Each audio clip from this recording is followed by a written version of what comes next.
ভারতের সামরিক বাহিনীর অপারেশন সিন্দুর অভিযানে ক্ষতিগ্রস্ত পাকিস্তানের পাঞ্জাব প্রদেশের মুরিদকে ও পাকিস্তান নিয়ন্ত্রিত কাশ্মীরের মুজাফফরাবাদের বাসিন্দারা বর্ণনা করেছেন ভয়াবহ অভিজ্ঞতার কথা। তারা বলেছেন, ভারতের হামলায় বিস্ফোরণে বিকট শব্দ হয়। এই শব্দে ঘুম ভাঙে তাদের।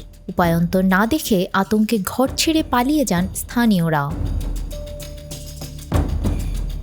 মুরিদকের এক স্থানীয় বাসিন্দা মোহাম্মদ ইউনুস শাহ বিবিসিকে বলেন, 4টি ক্ষেপণাস্ত্র একটি শিক্ষা প্রতিষ্ঠানে আঘাত হানে। এর মধ্যে প্রথম 3টি কিছু সময়ের ব্যবধানে পড়ে এবং চতুর্থটি পড়ে 5 থেকে 7 মিনিট পর। বান্ডেল থাকলে প্রতি সেনমানিতে টাকা বাঁচবে।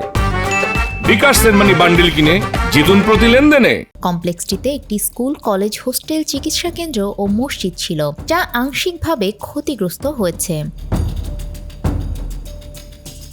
সেখানে আবাসিক ভবনও ছিল, তাতে কতগুলো পরিবার বসবাস করত। এখন সবাই এলাকা ছেড়ে নিরাপদ স্থানে চলে গেছেন। দমকল বাহিনী, পুলিশ ও উদ্ধারকর্মীরা ঘটনাস্থলে রয়েছেন।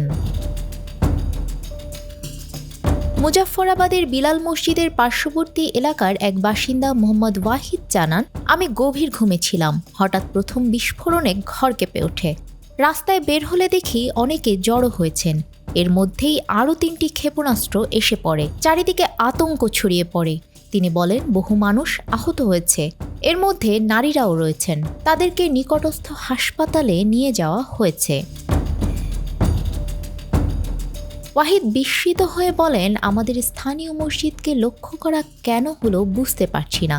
এখানে কখনো সন্দেহজনক কিছু দেখা যায়নি।